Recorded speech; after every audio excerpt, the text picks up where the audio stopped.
Datuk Dr. Raizat, Dr. Hisham Shah dan juga Dr. Nurhayati Rusli. Kementerian Kesihatan Malaysia ingin memaklumkan bahawa terdapat 80 kes yang telah pulih dan dibenarkan discharge pada hari ini. Ini menjadikan jumlah kumulatif kes yang telah pulih sepenuhnya daripada jangkitan COVID-19 dan telah discharge daripada ward adalah sebanyak 1,321 kes bersamaan dengan 33.3% daripada jumlah keseluruhan kes. Sehingga 7 April 2020 jam 12 tengah hari, terdapat 170 kes baru yang telah dilaporkan. Ini menjadikan jumlah kes positif COVID-19 di Malaysia adalah sebanyak 3,963 kes. Sehingga kini seramai 92 kes COVID positif sedang dirawat di unit rawatan rapi iaitu ICU. Daripada jumlah tersebut, 50 kes memerlukan bantuan pernafasan. Daripada maklumat terkini yang dilaporkan ke CPRC Kebangsaan, duka cita dimaklumkan bahawa terdapat pertambahan 1 kematian berkaitan dengan COVID-19. Justru jumlah kumulatif kes kematian COVID-19 di Malaysia adalah sebanyak 63 kes bersamaan dengan 1.6% daripada jumlah keseluruhan kes. Kes kematian ke-63 iaitu kes 3,794 merupakan lelaki warga negara Malaysia berumur 71 tahun yang berasal daripada Perlis. Beliau mempunyai sejarah menghadiri Perhimpunan Keagamaan di Sulawesi, Indonesia pada 17 Mac 2020 sehingga 24 Mac 2020. Beliau telah dirawat di Hospital Encik Besar Hajiah Kalsum, Johor pada 5 April 2020 dan disahkan meninggal dunia pada 6 April 2020 jam 11 malam. Kementerian Kesihatan mengucapkan takziah kepada ahli keluarga beliau. Sempena Hari Kesihatan Sedunia pada hari ini, iaitu 7 April 2020, saya ingin mengambil kesempatan ini untuk mengucapkan jutaan terima kasih kepada semua petugas-petugas perubatan dan kesihatan, terutamanya mereka daripada barisan hadapan, sama ada sektor swasta ataupun sektor kerajaan, sukarelawan dan juga badan bukan kerajaan. Sekalung penghargaan juga kepada petugas-petugas di belakang tabir yang memainkan peranan penting sebagai tulang belakang dalam memastikan kesiapsiagaan dan kelancaran respon di lapangan. Sesungguhnya kesihatan adalah tanggungjawab kita bersama kerana setiap sektor adalah sektor kesihatan. Pada hari ini kita menyaksikan bagaimana setiap sektor, setiap kementerian, setiap agensi memainkan peranan masing-masing yang kritikal dalam mengurus dan membendung wabak COVID-19 di Malaysia. Dalam situasi gentir ini, petugas-petugas di barisan hadapan dan belakang tabir sedang bekerja keras tanpa mengenal lelah, namun mereka terus cekal berjuang. Perjuangan ini kita perlu pikul bersama sehingga kita berjaya mengakhiri penularan pandemik COVID-19. Perintah kawalan pergerakan diperketatkan telah dimulakan dan dilaksanakan sejak 27 Mac 2020 di beberapa kawasan yang berisiko tinggi. Tujuan Perintah kawalan pergerakan diperketatkan ini adalah untuk membendung jangkitan COVID-19 daripada menular keluar dari kawasan tersebut dan bagi memutuskan rantaian penularan jangkitan COVID-19. Langkah ini akan membolehkan aktiviti pengesanan kes secara aktif ataupun active case detection daripada rumah ke rumah dilaksanakan. Selain aktiviti nyah kuman dan nyah cemar dijalankan di kawasan yang berkaitan.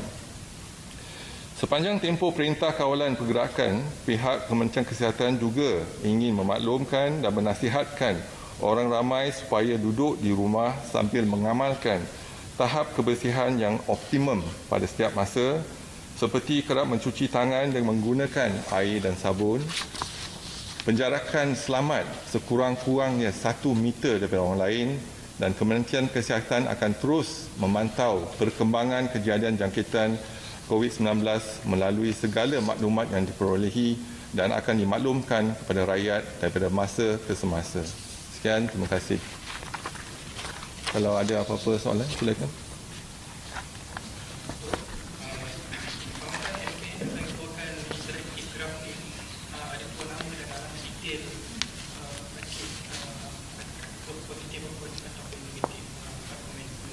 Setakat ini kita tak ada keluarkan nama, kita hanya keluarkan data saja mengenai pesakit.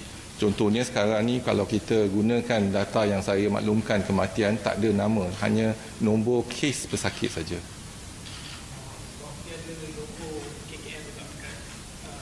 Jadi kita tak benarkan untuk mengeluarkan nama ataupun personal data pesakit.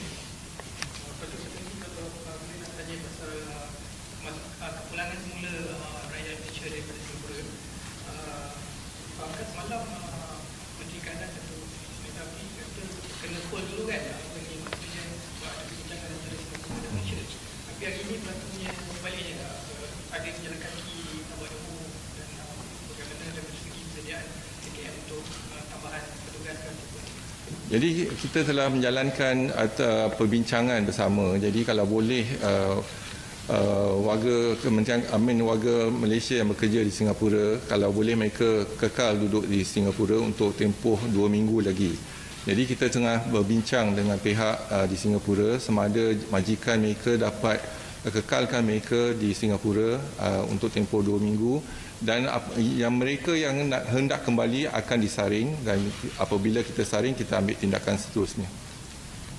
Datuk, ada satu kajian di USA yang mendapati vaksin BCG ini dapat mengurangkan kes jangkitan COVID, dan di Malaysia ni kita dah praktikan suntikan BCG itu. Jadi adakah KKM lepas ini mungkin boleh menasihati individu usia ataupun orang-orang risiko? Setakat ni tak ada dalih yang kukuh untuk kita mengatakan yang BCG boleh mengelakkan ataupun mengelakkan daripada jangkitan COVID-19.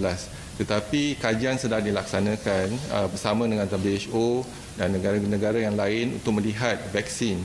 Dan kita harap tempoh yang diambil mungkin lebih kurang dalam setahun ataupun setahun setengah baru kita dapat vaksin ini di pasaran.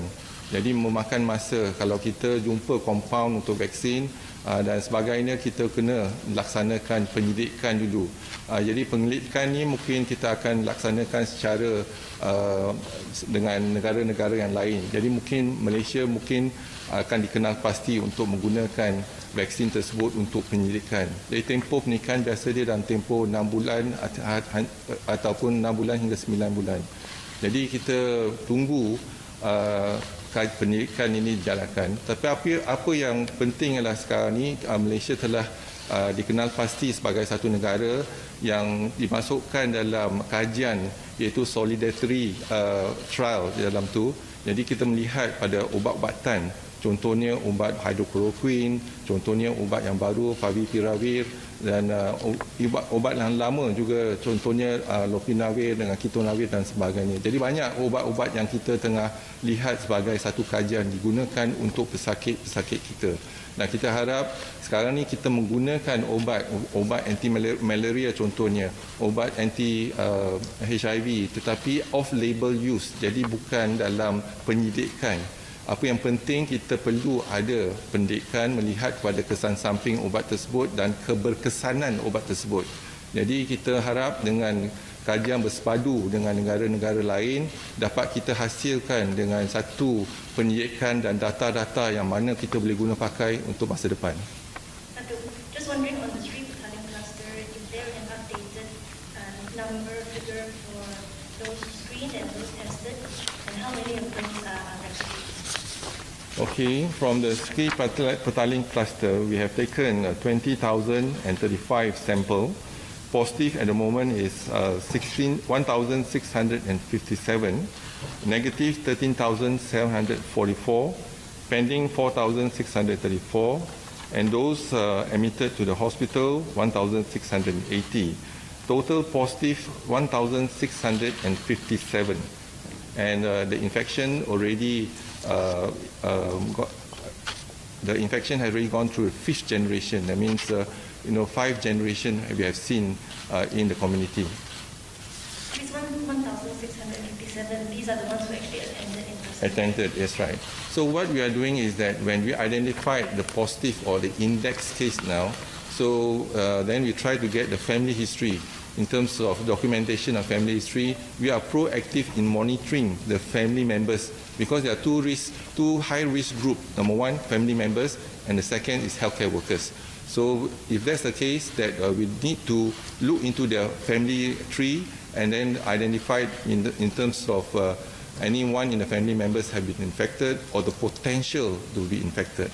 Just on the index case, do we know the index case for Sri Petalingan? We have those positive, 1,657 positive cases. So all of them are? The index case here is 765. There's a Hadir Perhimpunan Tabligh. So 1,657 including family members. So related to that group in Sri Petaling. But the index case that we have here, 765, the first generation infection, 679, second generation 180, and third generation 19, and I've seen fourth generation 7 cases, as well as fifth generation 7 cases. So there's no one index case, but 679? 765, that's the index case. What about the Sarawak cluster? Okay, when we look into the cluster, the biggest cluster that we have today is the Perhimpunan Sri Petaling. That consists of 42%. Then we did mention about the cluster from imported case from Italy in Sarawak, Kuching. So the jumlah case 40, case baru detected 3 case. So it accounts for about 1% of the total cases that we have. Then kluster persidangan agama di gereja Kuching, kes baru ialah 3 kes, jumlah kes 86 kes. And kluster kenduri di Bandar Baru Bangi, jumlah kes 88 ya, dan hasil siasatan terdapat kes lama tetapi baru didapati berkaitan dengan kluster ini iaitu 4 kes. Jadi jumlah keseluruhan kes yang melibatkan kluster kenduri di Bandar Baru Bangi ialah 92 kes. Ada soalan kat sini. Okay, for Sabah Health Meter comes under the Federal Ministry doorstep. So why Sabah have to find reagent worth for 500,000 ringgit from Singapore when Federal should be responsible for the supply? And question number 2, kenapa hotel 5 bintang dipilih sebagai pusat kuarantin dan siapa yang decide untuk dalam Sabah itu? Sama ada tahanan kuarantin atau ada pihak lain yang tentukan? Terima kasih. Soalan yang pertama ialah berkaitan dengan reagent. Jadi minggu lepas kita ada kekurangan reagent. Jadi supplier yang kita kenal pasti ada 3 company tetapi tidak mampu untuk memberikan ataupun membekalkan reagent tersebut, tapi membekalkan hanya 3 ataupun 40% pada keperluan di Kementerian Kesihatan. Jadi bila kita ada kekangan dari segi reagent, jadi masing-masing mencari. Kita pun mencari sama ada di Singapura ke tidak, dan juga ikhtiar ataupun pihak Jabatan Kesihatan Negeri Sabah berusaha untuk mendapatkan reagent tersebut. Dan ini kita pun ada kerjasama di antara kementerian dan juga dengan agensi-agensi yang lain untuk mendapatkan reagent tersebut. Setakat ini reagent kita boleh bertahan hanya seminggu, tetapi kita telah menghubungi pembekal dan diharapkan reagent tersebut akan dibekalkan dalam tempoh yang terdekat. Dan apa yang penting adalah dalam kita menggunakan reagent ini, RT-PCR, ialah kita memantapkan juga dan optimalkan penggunaan tersebut. Jadi kita menggunakan secara pukal. Jadi satu kes kita gunakan 5 sampel. Satu sampel kita akan gunakan 5 sampel ataupun pool untuk menjalankan ujian tersebut. Jadi boleh kita jimat sikit. Dan sekarang ni kita harap selain pada gunakan kaedah-kaedah RT-PCR, kita juga melihat pada kaedah-kaedah yang lain. Contohnya reagent rapid test kit untuk antigen. Jadi kita baru dimaklumkan antigen tersebut, test kit tersebut baru sampai. Mungkin makan masa sehari 2 lagi untuk kita melaksanakan verifikasi untuk ujian tersebut. Yang keduanya memang hotel telah dikenal pasti, yang 3 star, 4 star dan sebagainya. Dan yang biasa dia 5 star mungkin ada melibatkan mereka yang mampu untuk duduk di 5 star. Jadi telah dikenal pasti oleh NACMA dan juga itu akan dibayari oleh mereka ataupun passenger tersebut, penumpang tersebut. Dr. Sri, just I don't know, how many testing have we done today, and what is our daily average testing?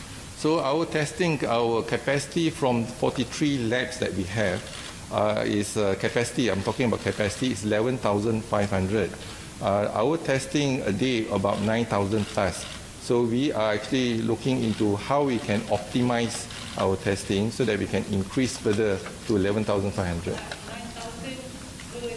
per day? Per day. Yeah, average per day. We will give you the data in terms of our so daily data. For example, today we have done about 9,214.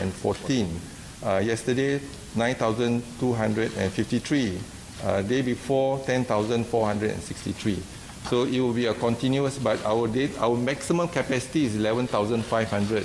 So now we have 43 labs. So we hope the labs can actually increase the capacity to do the testing.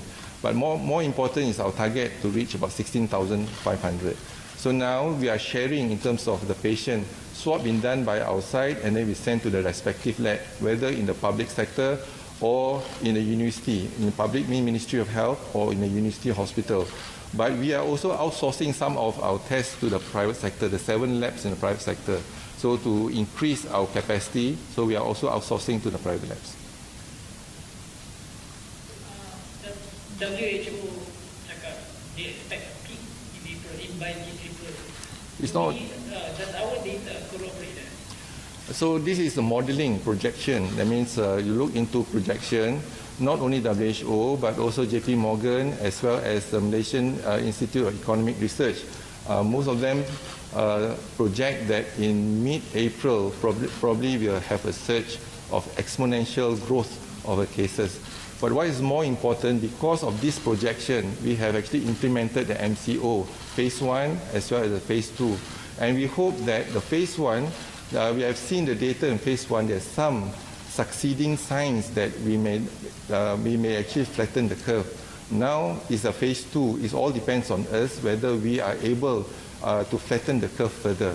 So I hope that within the next 5 days, if we can come together as one in terms of stay at home and make sure that we will do our part, and we are now identifying the hotspot area, and we are identifying the hotspot area together with other agencies. We are implementing the enhanced MCO in that area. For example, we have started with Simpang Renggam, and then we went to Ulu Langat, and then we went to the Menara Kondo One City, and now we have also extended to Selangor Mansion as well as Malayan Mansion. So these two mansions are near the mosque or Masjid India, for example. So we are trying our best to see to break the chain of the infection. Ada saya nak tanya, sekiranya ada rakyat Malaysia positif COVID-19 yang meninggal di luar negara, contohnya di Singapura ataupun di negara jiran, bolehkah jenazah atau mayat kena dibawa balik ke Malaysia? Dan kedua, soalan mengenai kes sporadik. Kita dengar ada kes yang melibatkan di mana individu yang tak ada gejala, tak ada pernah pergi di luar negara, tak ada kontak rapat tapi dijangkiti COVID-19. So, setakat ni berapa peratus daripada jumlah kes ni, yang daripada 3,903 ni, berapa peratus adalah kes sporadik dan apa yang langkah KKM mengambil berhubung perkara ni? Okay. Sekarang ni kalau kematian di luar negara, kita tak ada lagi setakat ni yang kematian di luar negara dibawa balik. Tapi kalau nak dibawa balik, kita akan ada kita kena mengikuti peraturan-peraturan di Kementerian Kesihatan bagaimana kita nak bawa balik dan sebagainya. Tapi setakat ni tak ada lagi. Jadi yang kedua, kes sporadik, memang kita ada kes sporadik. Kalau kita lihat dalam kita punya setiap hari kita akan buat ujian untuk COVID-19, kes sporadik. Dan kes sporadik kita, kalau untuk Aili dan Sari, kita telah laksanakan 8,025 ujian untuk mengesan sama ada kes tersebut ada di lampangan. Tapi yang negatif, yang positif adalah setakat ini ialah 69 kes yang positif dan negatif ialah 7,956. Jadi kita ada kes sporadik tetapi tak banyak, 69 yang kes sporadik, yang mana kita tak tahu kes sporadik ni asal jangkitan tu dari mana. Ada yang kes sporadik tetapi bila kita lihat sejarah, ada sejarah dia berkaitan dengan sama ada di perhimpunan Sri Petaling ataupun berkaitan dengan perhimpunan gereja di Kuching dan sebagainya. Jadi itu bukan kes sporadik sebab kita dapat kesan mana asal usul penjangkitan ni. Tapi yang kita tak dapat kesan ialah 69 kes. Tak tahu macam mana dia dapat jangkitan tersebut. Yesterday you shared with us 25,000 Malaysians who came back for the first 3 days after April 3rd.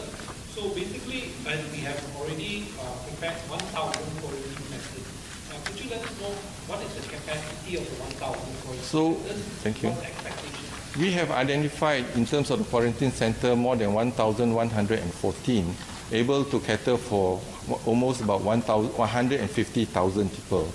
At the moment, until today, that we have actually screened 34,461, and those positive, not positive, with symptoms. Those with symptoms are 32. So we have isolated them and then put them into isolation in our hospital. And the rest, we have about 2,829 been placed in our quarantine center. So. Second question is, there's just rumors. You comment, have there been any infections, direct infections from patients with medical personnel so far? Yes, we did mention before. So our infection among healthcare workers is 159. But then, so we investigate whether they got the infection from the hospital or from the community. So as I mentioned earlier, the majlis perkahwinan, some of healthcare workers also attended majlis perkahwinan. So they came back and they infected others. So in total, when we look into the healthcare workers that got the infection from hospitals, it's 30 of them. And 30 of them, some of them have worked in the ICU, for example, taking care of SARI patients, that is sporadic cases, because it was not diagnosed as COVID. So because it's not diagnosed as COVID and you got sporadic cases as COVID, they get infection because they are not wearing the PPE, for example. And those in the clinic, is the same, because you have cough and cold, you come in a cough and cold, and then you can actually transmit the infection to our healthcare workers. So all in all, 12 of them from SARI, and the rest is from the clinic, and even from those of our doctors going to the field. But what's more important today, we are informing all our healthcare workers that the cases of ID and SARI, you must treat them as a COVID infection until proven otherwise, because as we have seen here, 69 cases, we do not know even they are, the SARI, they are positive for COVID. So that's the reason why now we have sent a message to all the healthcare workers in public sector and private sector, protect themselves. When you deal with patients with severe acute respiratory infection in ICU, or those who are coming to the clinic for screening, make sure that you are protected before you examine them. Just going back to testing capabilities, what is our testing capability per 1 million? So you look into the capacity that we are trying to achieve is at the moment is 11,500. We're trying to increase to 16,500. But the solution now, the most important is if we get a faster turnaround time. So now because you use RT-PCR at least about 6 hours. That is normal time, but you have volume, then probably it takes more than 24 hours. The private sector is offering within 24 hours, but sometimes it takes more than 48 hours. So we understand, and then the transport to the lab. So now the key thing is that when we go to war, for example, you must have the bullet ready. And we must look into how we can shorten the turnaround time. And for example, point of care testing. So if we can actually identify high accuracy and reliable tests, for example, if there's a rapid test kit, a rapid antigen test kit that we are testing now with high accuracy and reliability, then perhaps we can use the antibody and we can use the antigen rapid test kit at point of care. All you need is a biosafety cabinet, whether it's in a clinic or whether in a hospital. So then the transport time will be less, turnaround time will be faster, and it can be done within 1 hour or 2 hours. So if we can actually come up with the report within 1 hour and 2 hours, then you don't see the pending cases anymore, because straight away if you do a test, 1 hour later you get a result. So it's much easier. Now the results you have to wait for 24 hours, then carry forward the next day's report pending. So that's the reason why. But more importantly, as I said, we need to increase. We have limited resources in terms of testing. We cannot test 30 million population, but we do know in certain high-risk group. This is why we are targeting the high-risk group, and then we are using all our expertise as well as our expertise together with our technical and doctors and all that to make sure that we can actually localize them using technology, using track and trace the high-risk group, and then we test them. So I think this is important so that we are using it right time, right place, and appropriately. But just the figures kind of counting all over the world and using for 1 million people.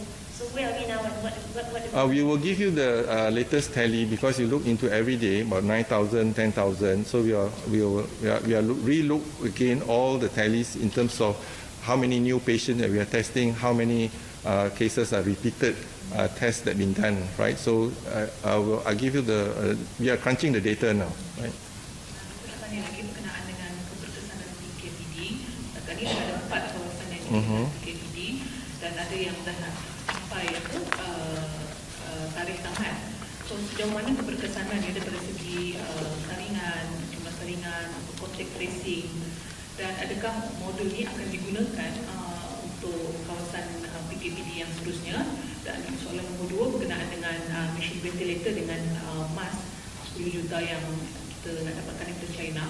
Apakah status barangan tu sekarang, dan benarkah dakwaan yang mengatakan bahawa barangan ni sepatutnya sampai ke Malaysia tapi dah dibida oleh negara lain terlebih dahulu, bahkan kita tak dapat barangan? Okay. Yang pertama, kita lihat pada Perintah Kawalan Pergerakan diperketatkan, kita telah laksanakan dari 4 tempat ya, ataupun 4 tempat. Dan yang pertama ialah di Keluang. Contohnya jumlah penduduk di Keluang yang kita telah laksanakan PBD Perintah Kawalan Pergerakan diperketatkan. Jumlah penduduk ialah 3,755 dan jumlah kes yang disaring setakat ini ialah 2,536. Dan kita dapati kes positif, jumlah kes positif di Keluang ada pertambahan, iaitu 4 kes pada hari ini, iaitu ke 174 kes. Dan Bandar Baru Ibrahim Majid 137 kes, iaitu pertambahan 4 kes, dan lain-lain lokaliti ada tambahan 1 kes. Dan pecahan ikut mukim, Ulu Benut 151, Keluang 18, Macap 4, Nyoh 1. Dan Ulu Langat jumlah penduduk ialah 1,797 orang. Jumlah kes disaring 1,728 orang. Dan jumlah kes positif Ulu Langat ialah 350 kes. Ada pertambahan 11 kes. Jadi apabila kita laksanakan active case detection dan kita dapat mengesan 11 orang lagi. Jadi di Kampung Sungai Lui kekal 90 kes, dan bukan Kampung Sungai Lui ialah 260 kes, pertambahan sebanyak 11 kes. Dan juga kalau kita lihat di Menara Plaza City One, jumlah penduduk dianggarkan 5,000, kita dah mampu saring setakat ni ialah 2,109 orang. Dan kes positif di Menara Plaza City One adalah 30 kes. Ada pertambahan 6 kes. Malam 24, hari ini ada pertambahan 6 kes. Dan juga kita telah melaksanakan PKPP